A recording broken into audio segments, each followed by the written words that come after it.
கர்த்தர் நல்லவர், அவர் கிருபை என்றும் உள்ளது. ஆண்டவராகிய இயேசு கிறிஸ்துவின் நாமத்தினால் உங்கள் ஒவ்வொருவருக்கும் அன்பின் வாழ்த்துக்கள். இன்று நவம்பர் மாதம் 21ஆம் தேதி வெள்ளிக்கிழமை. பிரியமானவர்களை, வெள்ளிக்கிழமை என்றாலே நாம் எல்லாரும் ஒரு நேரம் உபவாசம் இருந்து ஜெபம் பண்ணுகிற நாள், கர்த்தரை தேடுகிற நாள். அதில் விசேஷமாக நம்முடைய ஆசீர்வாத டிவி ஊழியங்களுக்காக அநேக தேவ பிள்ளைகள் பல வருடங்களாக ஒரு நேரம் உபவாசம் இருந்து ஜெபித்து வர்றீங்க. உபவாசம் என்பது என்ன?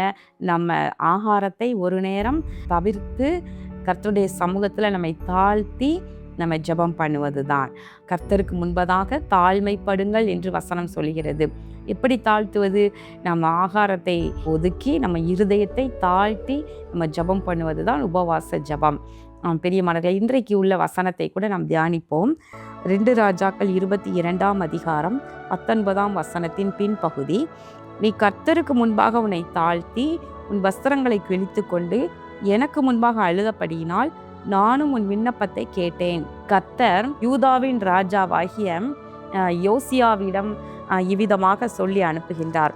என்னன்னா, நீ கர்த்தருக்கு முன்பதாக உன்னை தாழ்த்தினபடியினால, உன் வஸ்திரத்தை கிழித்து எனக்கு முன்பாக நீ அழுதபடியினால உன் விண்ணப்பத்தை கேட்டேன் என்று சொல்லுகின்றார்.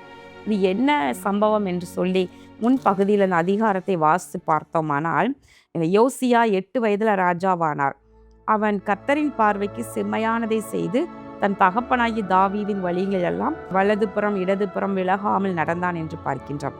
அப்பொழுது யோசியாவின் 18ஆம் வருஷத்திலே பிரதான ஆசாரியனாகிய இல்கியா என்பவன் அவன் என்ன சொல்லி அனுப்புகின்றாராம்? தேவாலயத்தை பழுது பார்த்த பொழுது அங்கு நியாயப்பிரமாண புஸ்தகத்தை நான் கண்டு எடுத்தேன் என்று சொல்லுகின்றார்.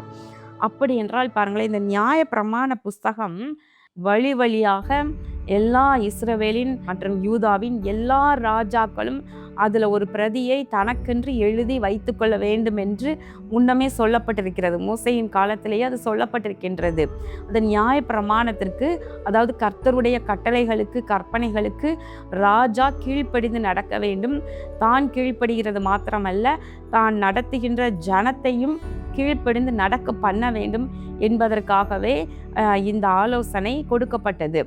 ஆனால் தாவீதுக்கு பின்பு, சாலமோனுக்கு பின்பு, சாலமோனுடைய குமாரனுடைய நாட்கள்ல ராஜ்ய பாரம் 2ஆக பிரிந்தது. அது யூதாவாகவும் இஸ்ரவேலாகவும் பிரிந்தது. 10 கோத்திரம் இஸ்ரவேலுக்கும் 2 கோத்திரம், அதாவது பென்யமீன் யூதா கோத்திரம் யூதா ராஜாவுக்கும் வந்தது. அப்படி அவர்கள் பிரிந்து போனார்கள். என்றாலும் கூட அந்தந்த ராஜாக்கள் கர்த்தரை விட்டு பின்வாங்கி அவர்கள் கர்த்தருக்கு பிரியமில்லாத அருவருப்பானவைகளை சேவிக்கவும், தன்னுடைய தேசங்கள்ல அதற்கான பலிபீடங்களை கட்டி பலி செலுத்தவும், இப்படி தேவன் அருவருக்கிற காரியங்களை செய்ய துவங்கினார்கள். ஆனால் அவ்வப்போது நடுநடுவே ஒரு சில ராஜாக்கள் தோன்றி அவைகளெல்லாம் அகற்றி கர்த்தருக்கு பிரியமானபடி அவர்கள் நடந்து கொண்டார்கள். ஆனால் இந்த யோசியா ராஜாவாக மாறின பொழுதோ அதற்கு முன் இருந்தவர்கள் எல்லாம் இப்படியே கர்த்தருக்கு விரோதமானவர்களாக இருந்தார்கள் என்று பார்க்கின்றோம். கர்த்தருக்கு பிரியமில்லாததை செய்தார்கள். அப்படி என்றால் அவர்கள் கர்த்தருடைய கற்பனையை கட்டளைகளை கை கொள்ளவில்லை. கர்த்தருடைய ஆலயத்தையும் கூட அவர்கள் பரிசுத்த ஸ்தலமாக பாவிக்கல என்று பார்க்கின்றோம். ஆனால் இந்த யோசியா ராஜாவாக மாறின பின்பு இந்த ஆலயத்தை எல்லாம் செப்பனிட்டு சீர்படுத்தி பழுது பார்த்து இவைகளெல்லாம் செய்த பொழுது அங்கே நியாயப்பிரமாண புஸ்தகம் உள்ளே இருந்ததை அங்கே உள்ள ஆசாரியன் கொண்டு வந்து கொடுப்பதை நம்ம பார்க்கின்றோம். அப்படி என்றால் கர்த்தருடைய நியாய பிரமாணத்தையே அவங்க வார்த்தைகளையும் மறந்து போய் இருந்திருக்கிறாங்க இவ்வளோ காலமும். அப்போ அந்த புஸ்தகத்தை எடுத்து அதில் உள்ளவைகளை வாசித்து காண்பித்த பொழுது ராஜா என்ன செய்கின்றாராம்? கண்டெடுக்கப்பட்ட இந்த புத்தகத்தின் வார்த்தைகளின் நிமித்தம் நீங்கள் போய் எனக்காகவும் ஜனத்திற்காகவும் யூதா அனைத்திற்காகவும் கர்த்தரிடத்தில் விசாரியுங்கள். நமக்காக எழுதியிருக்கிற எல்லாவற்றின்படியும் நாம் செய்ய நம்முடைய பிதாக்கள் இந்த புஸ்தகத்தின் வார்த்தைகளுக்கு செவி கொடாமல் போனபடியினால் நம்மேல் பற்றிய இந்த கர்த்தருடைய உக்கிரகம் பெரிது என்றான். அப்பொழுது இவைகளை பற்றி விசாரிப்பதற்காக அங்க யார் தீர்க்கதரிசி இருக்கிறா என்று பார்த்த பொழுது பாருங்க, அங்கு வஸ்திரசாலை விசாரிப்புக்காரன் மனைவி ஆகிய உல்தாள் என்னும் தீர்க்கதரிசியானவளிடத்திற்கு போய் அவளோட பேசினார்கள். அப்போ இந்த புத்தகத்தை இப்பதான் கண்டெடுத்திருக்கு. இதில் உள்ள சொல்லப்பட்டவைகளையெல்லாம் நிறைவேற்றாட்டினா என்னென்ன தீமைகள் வரும் என்று எழுதப்பட்டிருக்குது. அப்போது நம்முடைய பிதாக்கள் எல்லாம் இப்படி செய்யாமல் இருக்கிறதுனால தீமைகள் வரப்போகுது, இதை குறித்து விசாரிக்க தீர்க்கதரிசியிடம் போய் விசாரிங்கள் என்று சொல்லி அனுப்பும் பொழுது அங்கே ஒரு பெண் தீர்க்கதரிசியானவளை தான் அவங்க கண்டுபிடிச்சாங்க. அவள் பேர் உள்தாள். அவள் அந்த ராஜாவுக்கு பதில் சொல்லி அனுப்புகின்றாள். ஆமாம், நிச்சயமா இந்த புத்தகத்தில் எழுதியிருக்கிறபடி கர்த்தருக்கு அருவருப்பானதை செய்த பொழுது அவருக்கு கோபம் உண்டாக்கினபடியினால அவருடைய உக்கிரமும் இந்த ஸ்தலத்தின் மேலே பற்றி எரியும். ஆனால் இது எல்லாம் நீ கர்த்தருக்கு முன்பாக உன்னை தாழ்த்தினபடியினாலும் உன்னுடைய வஸ்திரங்களை கிழித்து நீ அழுது ஜெபம் பண்ணினபடியினாலும் உன் விண்ணப்பத்தை நான் கேட்டேன்.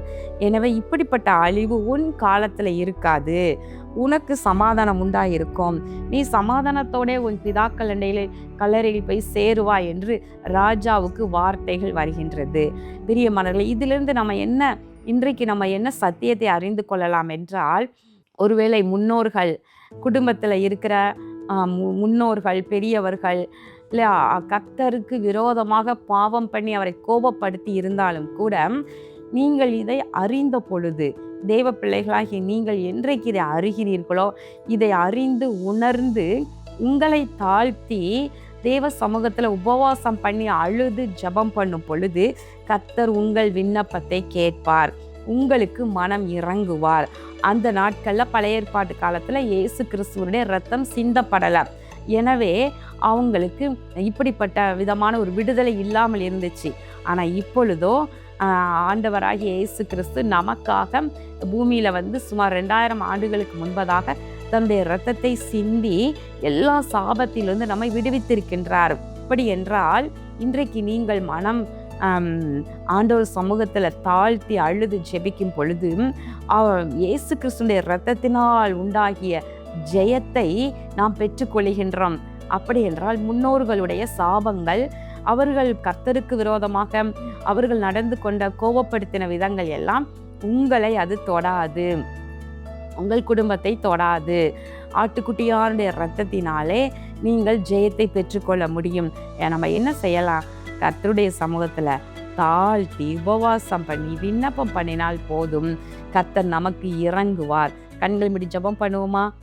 எங்கள் அன்பின் பரலோக பிதாவே, இதோ இந்த நாளிலும் நாங்கள் தியானித்த வசனத்தின்படி ஆண்டவரே, தேவ பிள்ளைகள் தங்களுடைய ஆண்டவரே குடும்பத்திற்காக ஆண்டவரே உடைய சமூகத்தில் தாழ்த்தி உபவாசித்து அழுது விண்ணப்பம் பண்ணும் பொழுது நீர் அவர்களுக்கு தேவையான இரக்கத்தையும் கிருபையையும் பாராட்டி ஆண்டவரே எந்த ஒரு சாபமும் ஆண்டவரே எந்த ஒரு பாவமும் இவர்களை தொடராதபடிக்கு ஆட்டுக்குட்டியாண்ட இரத்தத்தினாலே உண்டாகிய ஜெயத்தை நீ நிச்சயமாகவே தந்து ஆசீர்வதிப்பீர் என்று நாங்கள் விசுவாசிக்கின்றோம். ஒவ்வொருவரையும் அப்படியே காத்து நடத்துங்க.